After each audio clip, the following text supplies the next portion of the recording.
السلام علیکم ورحمۃ اللہ وبرکاتہ۔ الحمد للہ رب العالمین والصلاة والسلام علی سید الانبیاء والمرسلین، اما بعد، اعوذ باللہ من الشیطان الرجیم، بسم اللہ الرحمن الرحیم۔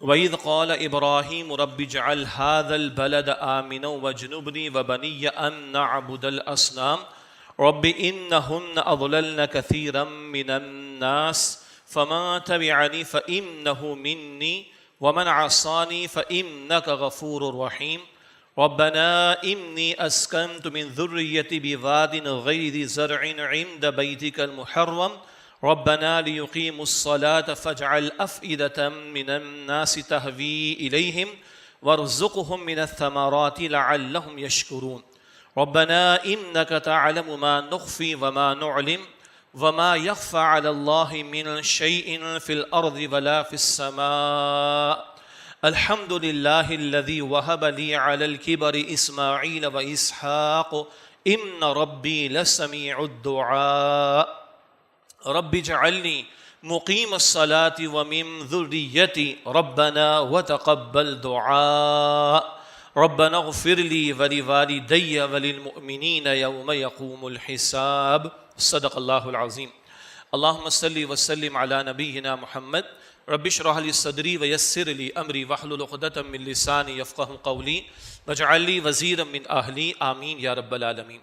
قرآن حکیم کا 13واں پارہ ہے اور سورہ ابراہیم کا یہ 6واں رکوع ہے، اور سورہ ابراہیم کی آیت نمبر 35 سے لے کر آیت نمبر 41 تک یہ چند آیات ہیں جو اس 6 رکوع میں سورہ ابراہیم کے شامل ہیں۔ کچھ الفاظ تو ہمیں یاد بھی ہیں اور دعائیہ الفاظ ہیں جو اس مقام پر اس رکوع کے مضامین میں اور آیات میں ہمارے سامنے آ رہے ہیں۔ اللہ تعالیٰ نے انسان کو اپنی عبادت کے لیے پیدا کیا۔ سورہ زاریات کی آیت نمبر 56، وَمَا خَلَقْتُ الْجِنَّ وَالْإِنسَ إِلَّا لِيَعْبُدُونَ۔ اللہ فرماتا ہے میں نے تمام جنات اور انسانوں کو صرف اپنی عبادت کے لیے پیدا کیا۔ اور عبادت کے مفہوم میں جو ایک مطلوب شے ہے وہ ہے تذلل کا معاملہ، یعنی جھک جانا، بچھ جانا۔ اصل تو مراد ہے کہ بندہ پوری زندگی میں اللہ کے سامنے جھکا رہے اور جھکنے کی کوشش کرے، انفرادی معاملات ہوں یا اجتماعی معاملات۔ اللہ 24 گھنٹے معبود ہے تو اللہ تعالیٰ کی بندگی کا تقاضا بھی 24 گھنٹے کا ہے۔ البتہ یہ تذلل، یہ جھک جانا، بچھ جانا، اس کی کیفیت بہت زیادہ اس کا اظہار ہوتا ہے جب بندہ اللہ تعالیٰ سے دعا کرتا ہے۔ یہی وجہ ہے کہ رسول اللہ صلی اللہ علیہ وسلم کی 2 بہت ہی مختصر اور جامع احادیث ہیں۔ جامع ترمذی میں آپ نے فرمایا کہ الدعاء هو العبادہ، اور آپ نے فرمایا کہ الدعاء مخ العبادہ، دعا ہی عبادت ہے، اور دعا عبادت کا مغز، اس کا جسٹ، اس کا جوہر، اس کا حاصل ہے۔ اور دعا کیا ہے؟ بندہ اپنے آپ کو اللہ کے سامنے پیش کر دیتا ہے، اپنی کمزوری کو، محتاجی کو، بے بسی کو، جو بھی الفاظ آپ استعمال کر لیں۔ تو عبادت کا ایک پہلو تذلل، جھک جانے والا، اس کی انتہا ہے جو دعا میں بندے کو نصیب ہوتی۔ پھر اللہ تعالیٰ کی شان کریمی ہے کہ اللہ تعالیٰ خود دعائیں ہمیں سکھاتا ہے۔ کبھی اللہ تعالیٰ لفظ قل لاتا ہے، وَقُلْ رَبِّ ارْحَمْهُمَا كَمَا رَبَّيَانِي صَغِيرًا، یہ دعا کرو، اے میرے رب میرے دونوں ماں باپ پر رحم فرما، اس طرح کہ جب میں چھوٹا تھا انہوں نے شفقت کے ساتھ معاملہ کیا تھا۔ وَقُلْ رَبِّ زِدْنِي عِلْمًا، اور اے نبی علیہ السلام یہ دعا کیجئے کہ اے میرے رب مجھے علم کے اعتبار سے بڑھا دیجئے۔ تو ایک انداز ہوتا ہے دعا یوں سکھانے کا، اور کبھی اللہ تعالیٰ دعائیہ کلمات عطا کرتا ہے۔ سورہ فاتحہ کیا ہے؟ اہدنا الصراط المستقیم، یہ دعائیہ انداز خود اللہ تعالیٰ سکھا رہا ہے۔ اور کبھی اللہ تعالیٰ پیغمبروں کی دعائیں اور اپنے نیک بندوں کی دعائیں قرآن حکیم میں نقل کرتا ہے۔ اب یہ کہ حضرت آسیہ علیہ السلام خاتون ہیں، ان کی بھی دعا سورہ تحریم کے آخر میں کہ اے میرے رب میرے لیے جنت میں گھر بنا دے۔ تو اللہ نبیوں کی دعائیں بھی نقل کرتا ہے قرآن حکیم میں، اور غیر انبیاء کی دعائیں بھی نقل کرتا ہے، اور یوں ان مختلف پیرایوں میں اللہ تعالیٰ نے ہمیں مانگنا سکھایا ہے۔ اسی مانگنے کے اعتبار سے یہ دعائیں جو قرآن کریم میں نقل کی گئیں، ان کے اعتبار سے یہ مقام بھی بڑا قیمتی ہے۔ سورہ ابراہیم کا آیت رکوع نمبر 6، یہاں سیدنا ابراہیم علیہ السلام کا ذکر خیر بھی ہے، دعا کے آداب بھی اس میں آ رہے ہیں، اور عاجزی کا ذکر بھی آ رہا ہے۔ پیغمبرانہ طرز عمل کیا ہوتا ہے مانگنے کے اعتبار سے، وہ بھی اللہ تعالیٰ نقل فرما رہا ہے۔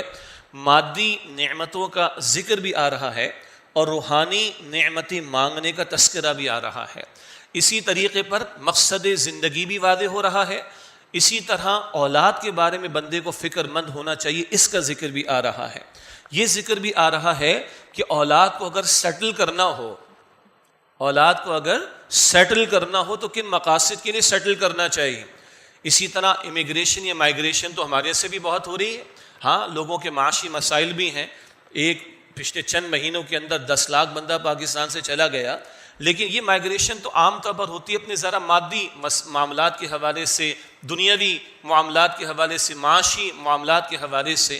ان دعاؤں کے ذیل میں اللہ تعالیٰ یہ مقصدیت بھی ہمارے سامنے واضح کرتا ہے کہ بندہ اپنے بارے میں بھی اور اولاد کے بارے میں بھی کیا ویژن رکھے، اور اولاد کو کہاں سیٹل کرنے کی کوشش کرے، اولاد کے بارے میں کیا اس کا رویہ ہونا چاہیے. یہ بھی سکھایا جا رہا ہے کہ اپنی اکیلے کی ذات کی فکر کرنا کافی نہیں، اپنے گھر والوں کی فکر کرنا، اولاد کی فکر کرنا، تمام مسلمانوں کے بارے میں فکر مند ہونا، ادھر کے بارے میں بھی فکر مند ہونا، اور ہیئر آفٹر ادھر کے بارے میں بھی فکر مند ہونا، یہ بھی یہاں پر سکھایا گیا ہے. اسی طرح اللہ کی بندگی، اور اسی طرح اللہ سے لو لگانا، اللہ سے مانگنا، اللہ کے ساتھ شرک نہ کرنا، اللہ کی توحید پر کاربند رہنا، اللہ کی شکر گزاری کے جذبات اپنے اندر پیدا کرنا، یہ سارے پہلو ہیں جو ان دعاؤں کے ذیل میں اور ان آیات کے ذیل میں انشاءاللہ ہمارے سامنے آئیں گے. اب آئیے تمہید کے بعد مختصراً اس مقام کا مطالعہ کرتے ہیں.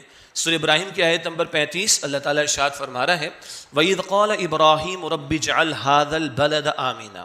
اور یاد کرو جب ابراہیم علیہ السلام نے عرض کی اے میرے رب اس شہر کو امن والا بنا دے. پہلی دعا امن کے حوالے سے ہے، شہر امین یعنی بلد الامین مکہ مکرمہ کے تعلق سے. البتہ یہ دعائیں ہم اپنے شہر کے بارے میں بھی کر سکتے ہیں، اپنے ملک کے بارے میں بھی کر سکتے ہیں، اس پورے عالم دنیا کے بارے میں بھی کر سکتے ہیں. پہلی دعا امن کے تعلق سے. اور امن کتنی بڑی نعمت ہے، بہرحال پاکستان والے بھی اچھی طرح سمجھتے ہیں. میں کراچی سے تعلق رکھتا ہوں، ہم تھوڑا زیادہ اچھی طرح سمجھتے ہیں اس چیز کو، آپ حضرات بھی سمجھتے ہیں، اور اس وقت تو سارا عالم سمجھ سکتا ہے کہ امن کتنی بڑی نعمت ہے. امن ہے تو معاشی ایکٹیویٹی بھی چلے گی، اور امن ہوگا تو اللہ کی بندگی کے تقاضے بھی پورے ہو سکیں گے. تو یہ اس قدر بڑی دعا ہے، مادی نعمتوں کے اعتبار سے بھی اور روحانی نعمتوں کے اعتبار سے بھی، اپنی معاش دنیاوی امور انجام دینے کے اعتبار سے بھی.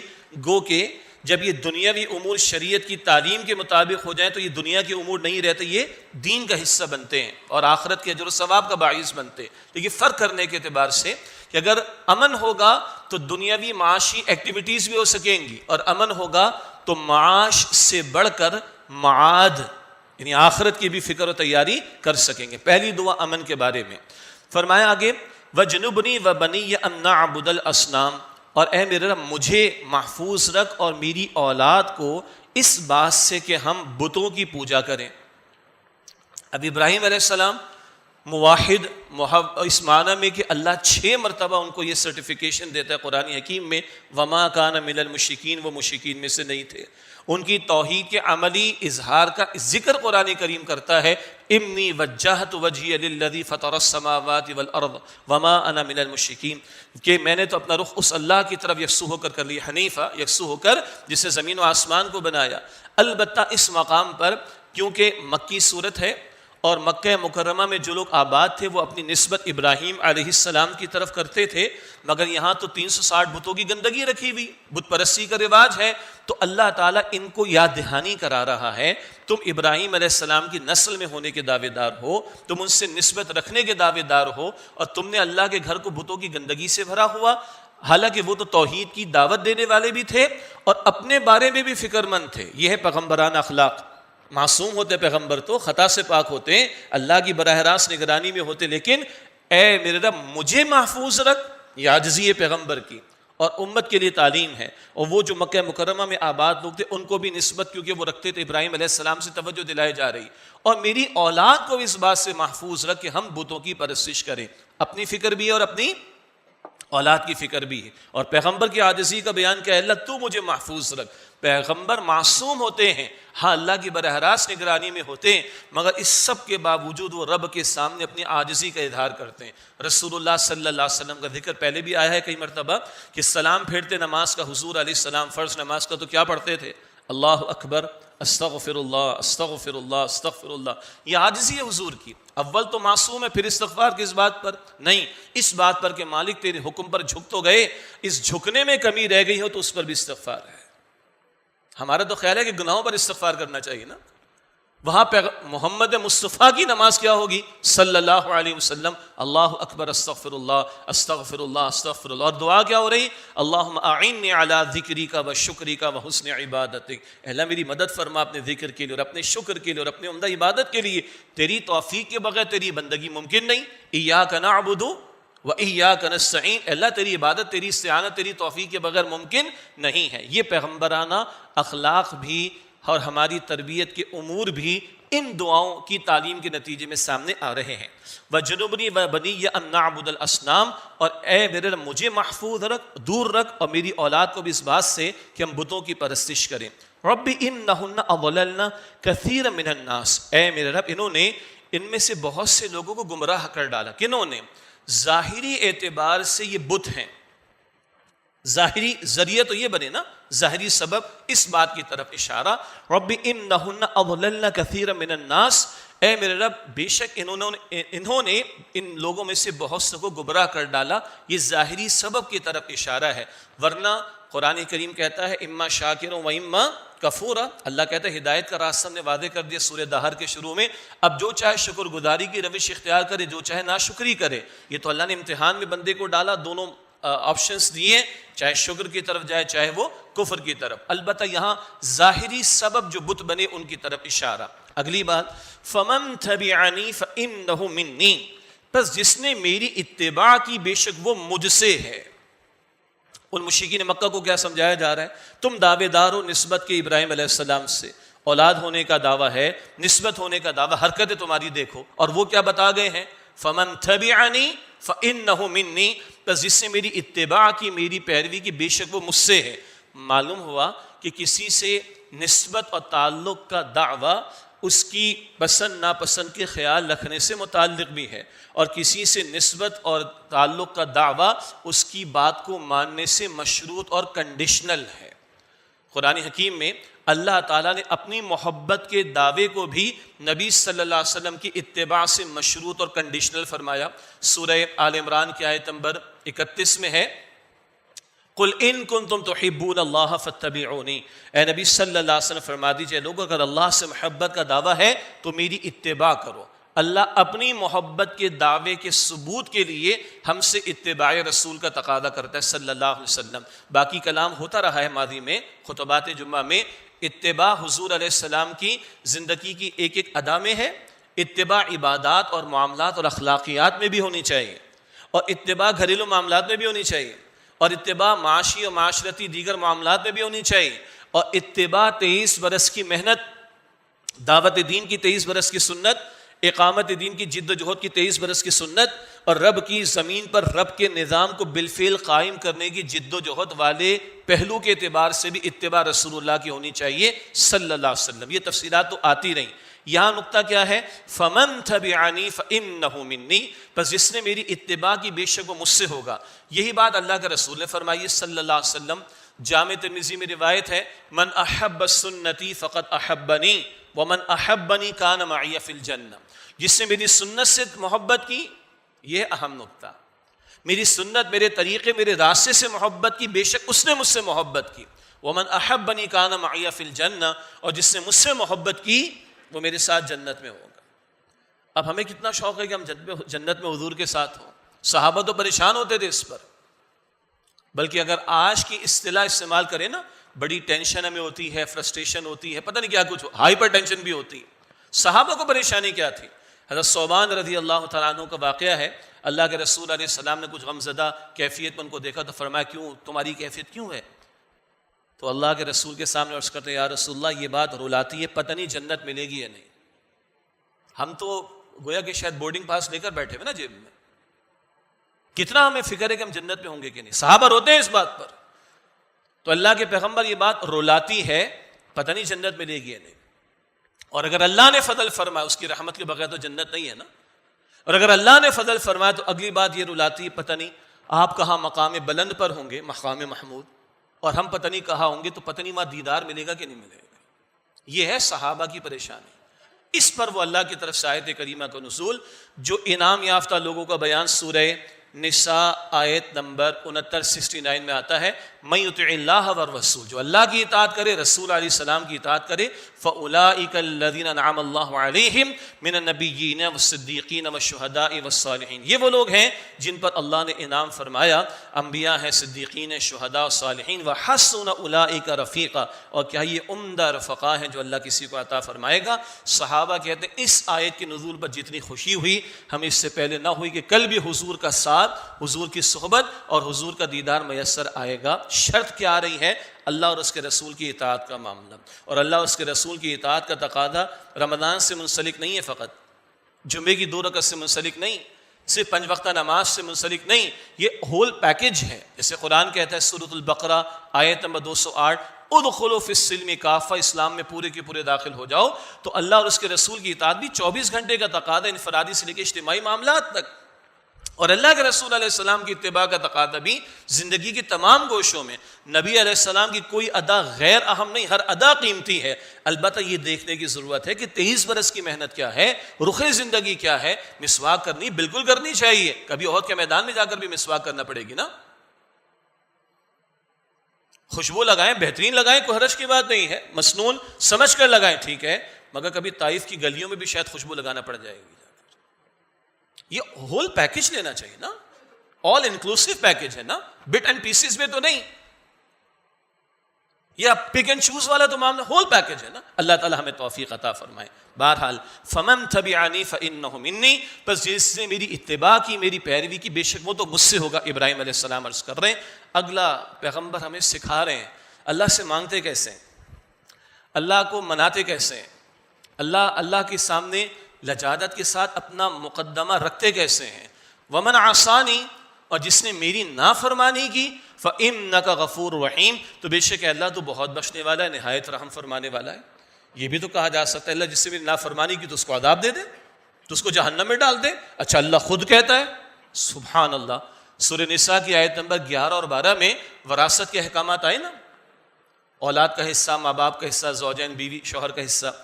آیت نمبر 11 اور 12 میں تو اللہ تعالیٰ نے وراثت کے حوالے سے احکامات دی، کس کا کتنا حصہ ہوگا.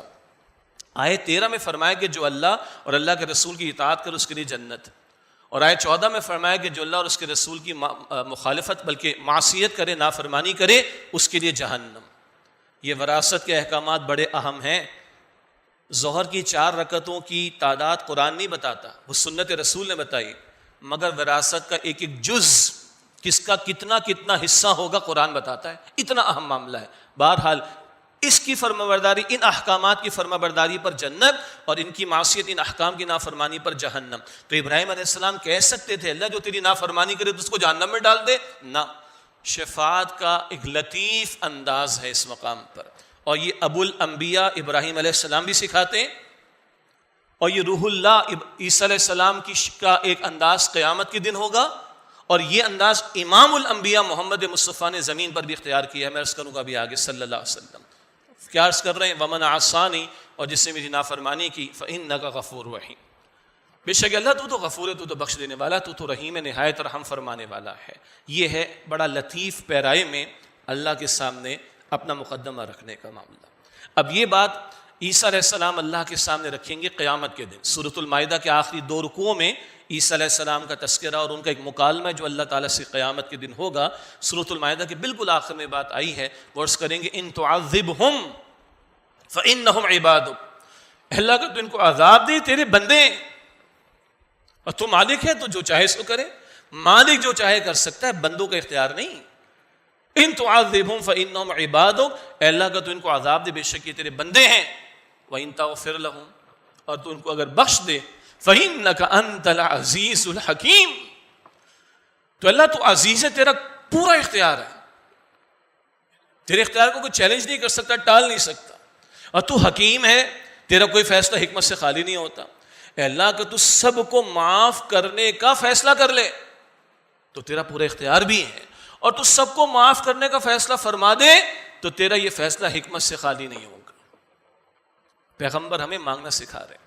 اور یہ آیت اللہ کے رسول علیہ السلام نے، مسند احمد کی روایت ہے، ایک مرتبہ پوری رات حضور نے یہ تہجد کے قیام میں جو ہے وہ یہ آیت تلاوت کی ہے. حضور کو امت کا خیال تھا. ان تعذبہم فانہم، پوری رات. ہم تو شاید 4 مرتبہ پڑھ کر ہی تھک جائیں گے. اور وہ رحمت للعالمین، عزیز علیہ ما عنتم حریص علیکم بالمؤمنین رؤوف رحیم. تم پر مشقت آئے انہیں گرا گزرتی، تمہاری بھلائی کے خواہش مند ہیں. بالمؤمنین رؤوف رحیم، ایمان والوں پر شفقت فرمانے والے، رحمت فرمانے والے. پوری رات حضور قیام اللیل میں اللہ کے حضور یہ الفاظ ادا کر رہے ہیں. ان تعذبہم فانہم عبادک، اللہ کا تو ان کو عذاب دے تیرے بندے ہیں.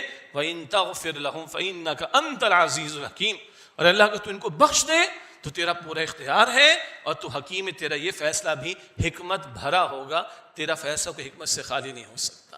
یہ ہیں پیغمبرانہ آداب جو ہمیں سکھائے جا رہے ہیں مانگنے کے اعتبار سے، اللہ کو منانے کے اعتبار سے، اللہ سے لو لگانے کے اعتبار سے، اللہ کے سامنے جھکنے کے اعتبار سے. فرمایا ربنا، اے ہمارے رب، انی اسکنت من ذریتی بواد غیر ذی زرع عند بیتک المحرم، اے ہمارے رب میں نے بسایا ہے اپنی اولاد کی ایک شاخ یا حصے کو ایک ایسے میدان میں جہاں کو کھیتی نہیں اگتی. وادی غیر ذی زرع، بے آباد وادی مقام، عند بیتک المحرم، تیرے محترم گھر کے پاس. ربنا، اے ہمارے رب، لیقیموا الصلاۃ، تاکہ وہ نماز قائم کریں. یہ ہے سیٹلمنٹ کی بات. اولاد کو سیٹ کیا جا رہا ہے، اور اولاد ابھی کتنی بڑی ہے؟ دودھ پیتا بچہ ہے ابھی بی بی ہاجرہ کی گود میں. کیوں؟ لیقیموا الصلاۃ، تاکہ وہ نماز قائم کرے. اب یہ مشہور واقعہ ہمارے ذہن میں ہے، ابراہیم علیہ السلام کی پوری زندگی امتحانات سے گزری ہوئی. سورہ البقرہ کی آیت نمبر 124 میں جو اللہ تعالیٰ فرماتا ہے وَإِذِ ابْتَلَىٰ إِبْرَاهِيمُ رَبَّهُ بِكَلِمَاتٍ، وَإِذِ ابْتَلَىٰ إِبْرَاهِيمُ رَبُّهُ بِكَلِمَاتٍ، جب ابراہیم علیہ السلام کے رب نے بعض باتوں میں ان کا امتحان لیا. فَأَتَمَّهُنَّ، وہ سارے کے سارے امتحانات میں پورے اترے. امتحان لینے والا رب یہ سرٹیفکیٹ دے رہے وہ پورا اترے سارے کے سارے امتحانات میں. اللہ اکبر کبیرہ. انہی امتحانات میں ایک سیکنڈ لاسٹ کیا ہے؟ اس دودھ پیتے بچے کو اس کی ماں کے ساتھ، بی بی ہاجرہ کے ساتھ، اے ابراہیم بے آباد زمین میں چھپڑاؤ. ہم تو آج کی سو کالڈ انورٹیڈ کاما میں سویلائزڈ دور میں بھی فیملی کو کہیں اکیلا چھوڑنا گوارا نہیں کرتے. کتنے ان کے لیے حفاظت کے اہتمام کرتے ہیں، اور وہاں کہا جا رہا ہے چھوڑ کر چلے بھی جائیں. اور وہاں کیا ہے؟ ہاں بیتک المحرم، تیرا محترم گھر. اسی سے اشارہ کہ موجود تو ہے، اور وہی رائے کہ آدم علیہ السلام نے اول اس کی تعمیر فرمائی. ہاں زمانے کے گزرنے کے ساتھ ساتھ خاصا عمارت مخدوش ہونے کا معاملہ ہوا، کچھ بنیادیں سی رہ گئی تھی. وہ پورا واقعہ بھی پھر بعد میں از سر نو تعمیر والا بھی ہمارے ذہن میں رہے. تو وہ گھر تو موجود، اس کے نشانات کہہ لیجئے موجود ہیں. اور وہاں بی بی ہاجرہ کا آخری ایک سوال یہ تھا، کیا اللہ کا حکم ہے؟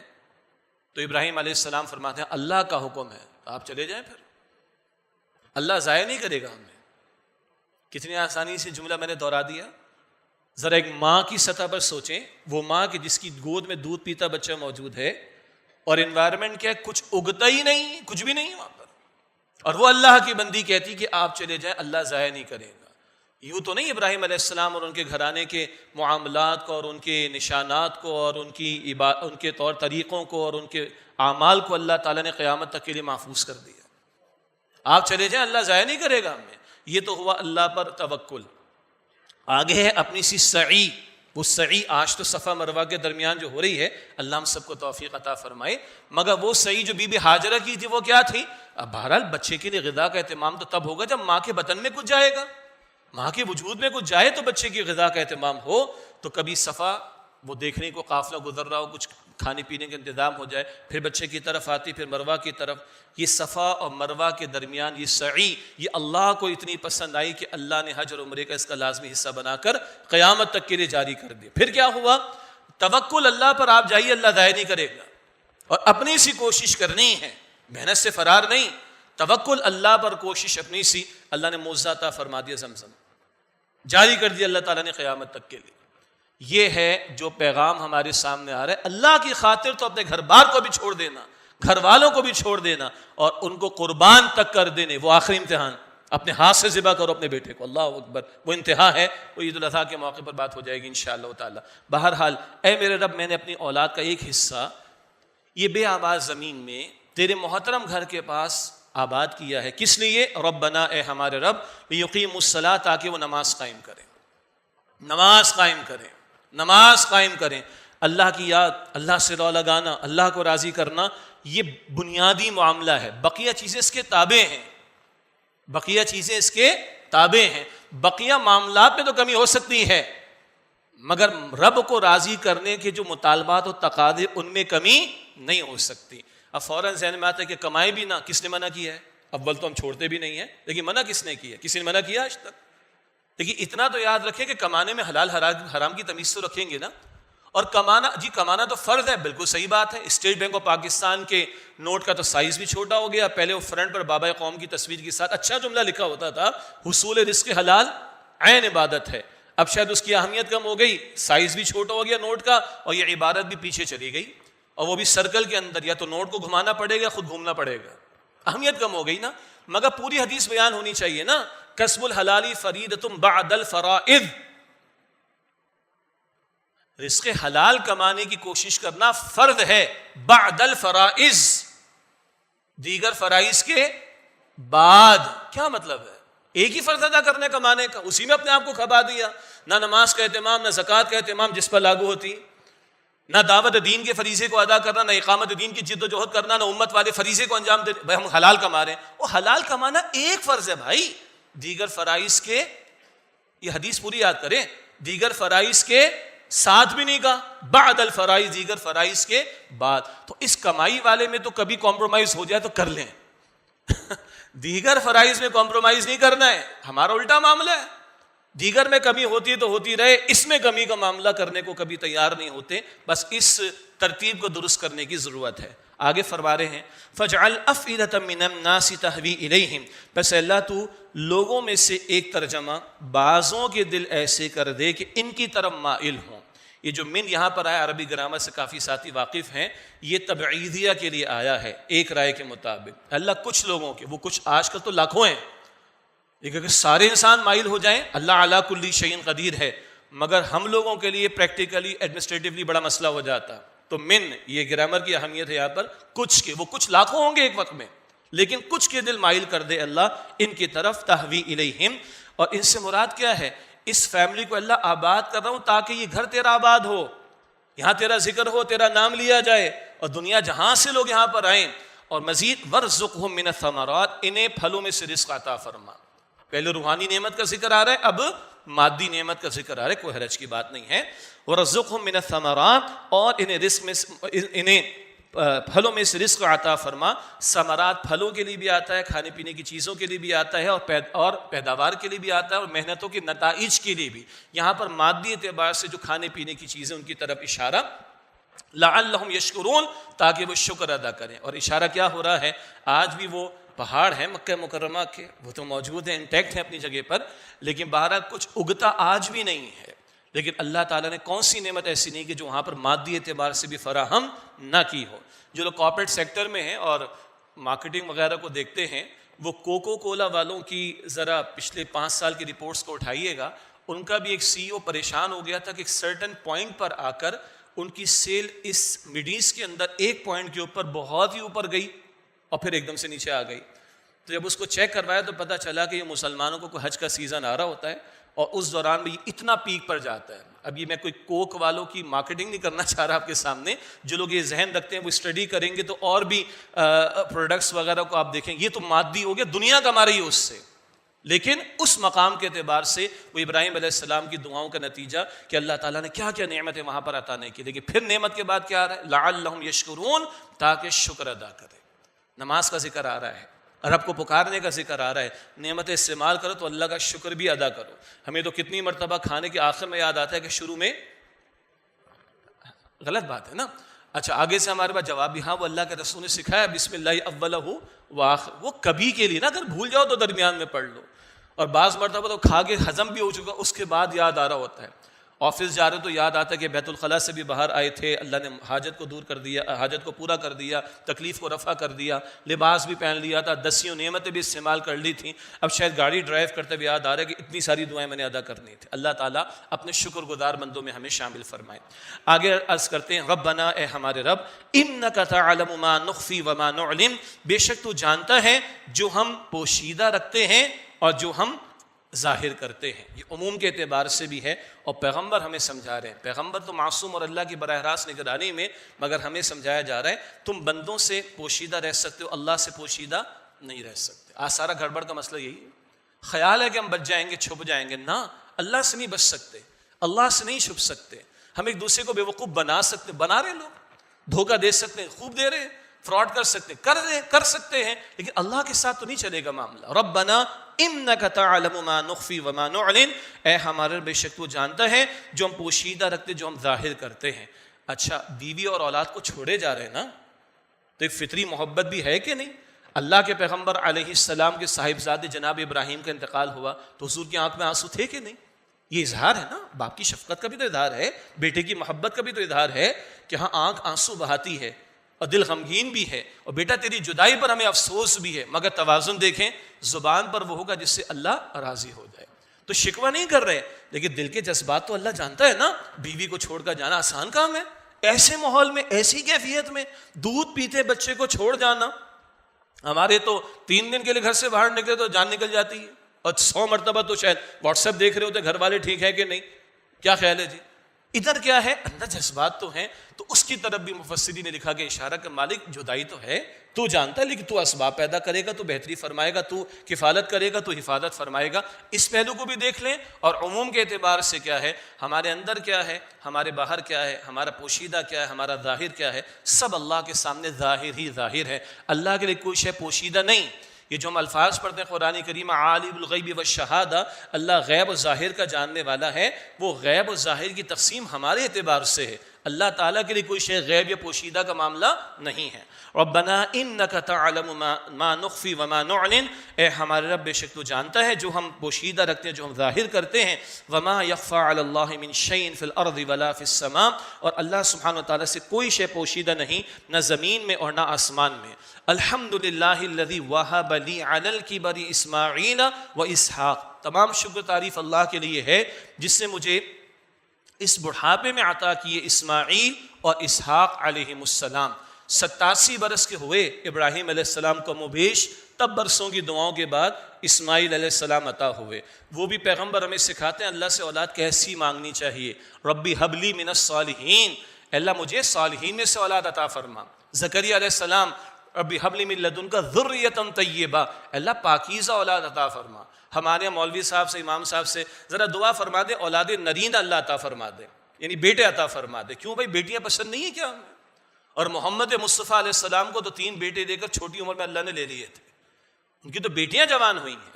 تو بہرحال صالح اولاد مانگے, طیب اولاد مانگے, پاکیزہ اولاد مانگے. پیغمبروں کی دعاؤں میں یہ بھی ہمیں سکھا دیا گیا. خیر, بڑھاپے میں اسماعیل بھی عطا ہوئے علیہ السلام, پھر اسحاق علیہ السلام. ان ربی لسمیع الدعاء, بے شک میرا رب یقیناً خوب سننے والا ہے دعا کا.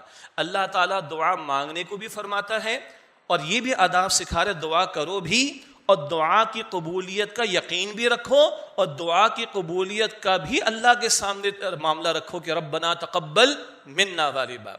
یہ تو اولاد کے ملنے پر الحمدللہ ہے نا.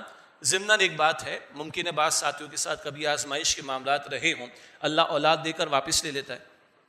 جامع ترمذی کی حدیث ہے, ایک شخص کے ساتھ یہ معاملہ ہوا, اور یہ حضور نے نقل کیا امت کی تعلیم کے لیے. اللہ پوچھتا ہے فرشتے سے, تم نے میرے بیٹے کی جان نکال لی, روح نکال لی اس کی, تم نے اس کو وفات دے دی, تو تم نے میرے بندے کو کس حال میں پایا؟ تو فرشتہ کہتے ہیں اللہ اس بندے نے اس حال میں بھی کہا الحمدللہ, اللہ کا شکر. اللہ جس حال میں رکھے, آسان بات تو نہیں. اللہ فرماتا ہے جاؤ جنت میں ایک محل تعمیر کرو, اس کا نام رکھو بیت الحمد, اللہ کا شکر ادا کرنے پر عطا کیا جانے والا محل. یہ جامع ترمذی کی روایت ہے. اور اللہ جس کو چاہے سورہ نساء, سورہ شورا کے آخر میں آیت 49 اور 50، اللہ جس کو چاہے بیٹے دے، جس کو چاہے بیٹیاں دے، جس کو چاہے دونوں دے، جس کو چاہے کچھ نہ دے۔ اللہ علیم بھی ہے، خوب جانتا ہے، قدیر بھی، سب کچھ کرنے پر قادر ہے۔ یہ اس کی عطا، اللہ کی عطا پر راضی رہنا چاہیے۔ ایک صاحب سے پوچھا، اولاد نہیں تھی ان کے ہاں، تو ان کی بھتیجی ساتھ تھی، کیا نام ہے بیٹیا کا؟ جی بھتیجی نام اس کا یہ ہے۔ آپ کا؟ تو بڑی پیاری بات کہی، کہا اللہ تعالیٰ نے مجھے اور میری اہلیہ کو اب تک اس آزمائش سے محفوظ رکھا ہے۔ اولاد فتنہ بھی تو ہے نا، امتحان۔ انما اموالکم واولادکم فتنہ والی بات، یہ سارے پہلو اللہ قرآن پاک میں ہمیں سمجھاتا ہے۔ ہر شے اپنے مقام پر بالکل کلیئر ہے، سارے مقامات کو سامنے رکھنا چاہیے۔ یہاں بڑھاپے میں اللہ کی طرف سے اولاد کے عطا کیے جانے پر شکر گزاری۔ اب جو دعائیں ہم سب کو یاد ہیں، رب اجعلنی مقیم الصلاۃ، اے میرے رب مجھے نماز کا قائم کرنے والا بنا۔ جی پیغمبر سے بڑھ کر کون اللہ کی بندگی کرنے والا ہوگا؟ وہ بھی دعا کر رہے ہیں، اللہ مجھے نماز قائم کرنے والا بنا، بات پہلے بھی آئی۔ ومن ذریتی، اور میری اولاد کو بھی، اولاد کی بھی فکر ہے۔ ہمارے ساتھ ہمارے بچے بھی آپ آتے ہیں، ٹھیک ہے، جمعے میں بعض بچوں کے اسکولز کے معاملات ہوں گے، میں عام نمازوں کی بات کر رہا ہوں۔ جی لاتے ہیں ہم اپنے ان بچوں کو جو اس قابل ہیں کہ مسجد میں لائے جا سکے، اور پھر ہم اپنے گھروں میں جب اپنے محلے میں ہیں، اپنے گھر میں ہیں، تو نمازوں کے علاوہ جو فرض نمازوں کے علاوہ سنت نوافل گھروں میں اہتمام ہے اس کا، تاکہ بچے دیکھیں، ان کو بھی شوق پیدا ہو اس چیز کا۔ بچوں کے ریزلٹس خراب آ رہے ہیں اسکول کے اندر، کتنی فکر مندی ہے ہمیں، نمازیں ضائع ہو رہی، فکر مندی ہے۔ انگلش وہ منہ ٹیڑھا کر کے، معاف کیجیے گا، اچھے ایکسنٹ کے ساتھ نہیں بول پا رہے، اور وہ امریکنز کی طرح بے باک ہو کے نہیں بول پا رہے، تو بڑی پریشانی۔ اور اللہ کا کلام بن پڑا ہے گھر کے اندر، اس میں کوئی پریشانی ہے کہ نہیں؟ یہ پیغمبر سکھا رہے ہیں کیا ترجیحات ہونی چاہیے۔ اولاد کو سیٹل کرو، کہاں سیٹل کرو؟ پیغمبر سکھا رہے ہیں، اور اولاد کی بارے میں فکر مندی پیغمبر سکھا رہے ہیں۔ فرمایا کہ ربنا، اے ہمارے رب، وتقبل دعا، اور میری دعا قبول فرما۔ دعا مانگنا بھی ہے اللہ سے، اور دعا کی قبولیت کی دعا بھی کرنی، اور یقین رکھنا کہ اللہ قبول فرمانے والا۔ ربنا اغفر لی، اے ہمارا میری مغفرت فرما، ولی والدیہ، اور میرے والدین کی، ولی المؤمنین، اور ایمان والوں کی، یوم یقوم الحساب، اس دن کے جس دن حساب قائم ہوگا۔ کل کی فکر بھی آ گئی، ہیئر ٹو ہیئر آفٹر، دنیا معاش کی فکر بھی آئی، اور ہیئر آفٹر آخرت کی فکر بھی آ گئی، اپنے بارے میں بھی، والدین کے بارے میں بھی۔ ابراہیم علیہ السلام کے باپ کا نام آزر ذکر ہوا، وہ تو بات واضح ہے کہ جب واضح ہو گیا کہ آزر شرک پر ہی، کفر پر ہی اڑا ہوا ہے، تو سورہ توبہ آیت نمبر 114 ابراہیم علیہ السلام نے اس کے لیے دعا کرنا چھوڑ دی۔ یہ تو ہوا معاملہ ابراہیم علیہ السلام کے تعلق سے۔ ہمارے تعلق سے کیا ہے؟ اپنے لیے بھی دعا، اپنے والدین کے لیے بھی دعا۔ دیکھ لیں جی، بعض یونیورسٹیز میں پڑھاتے رہے ہم کراچی کے اندر، جب یہ ان موضوعات پر بات ہوئی تو بعض اسٹوڈنٹ نے یہاں تک کہا، یہ 10-15 سال پرانی بات کر رہا ہوں، کہ بڑے عرصے بعد یہ توجہ ہوئی ہے کہ ماں باپ کے لیے دعا بھی کرنی چاہیے۔ اب تو کیا کہتے ہیں اس کو، اولڈ ہاؤسز نا بہت بڑھ رہے ہیں بڑے شہروں کے اندر، تو جو اولاد ماں باپ کو گھر سے دھکے دے کر نکال رہی ہے، اس سے کم ہی امکان ہے کہ وہ اولاد ماں باپ کے لیے دعا بھی کرتی ہو۔ اور اس میں ماں باپ کا بھی اپنا قصور ہے کہ تربیت کیا کی ہم نے، اس طرف توجہ کا معاملہ بھی رہے۔ اپنے لیے بھی دعا، اپنے ماں باپ کے لیے بھی دعا، اور ایمان والوں کے لیے بھی دعا جس دن کے حساب قائم ہوگا۔ ضمناً ایک بات ہے، ماہ رمضان میں اس کا بیان کسی جگہ کرنے کا موقع ملا تو بات دل میں آئی، سادہ باتیں سمجھ جائیں گے آپ، بہت سادہ سی بات ہے۔ ایک وہ شخص ہے جو غیر مسلم مسلمان ہوا، جن کو ہم ریورٹڈ مسلمز کہتے ہیں، بڑے کیسز، بڑی آپ کے سامنے کیس اسٹڈیز ہوں گی، وہ روتے ہیں بیچارے، ہم تو اسلام قبول کر کے آ گئے، اسلام میں داخل ہو گئے، ہمارے ماں باپ تو کفر پہ گئے، ہم تو دعا بھی نہیں کر سکتے۔ اللہ کی نعمت کو جانے کہ اللہ نے مجھے اور آپ کو مسلمان بنایا، اور ہمارے ماں باپ بھی مسلمان ہیں، زندہ ہے تو بھی دعا کرنی ہے، چلے جائیں تو بھی دعا کریں گے۔ اگر کفر پر کسی کے ماں باپ تو بیچارہ دعا بھی نہیں کر سکتا۔ ہم ایمان کی قدر کو سمجھتے نہیں ہیں، ان سے سمجھے کہ جنہوں نے شعوری طور پر ایمان قبول کیا، they are not Muslim by chance, they are Muslim by choice والی، وہ روتے ہیں۔ چلو ماں باپ زندہ تو پیر پکڑ کے قبول تو کروانے کی کوشش کرے گا، مر گیا تو دعا بھی نہیں کر سکتا۔ خیر بات یہ کہ مال مفضل بے رحم والی بات ہے، ہمیں قدر نہیں ہے، اللہ نے کس قدر نعمت عطا فرمائی، اللہ ان نعمتوں کی قدر کرنے کی ہمیں توفیق عطا فرمائے۔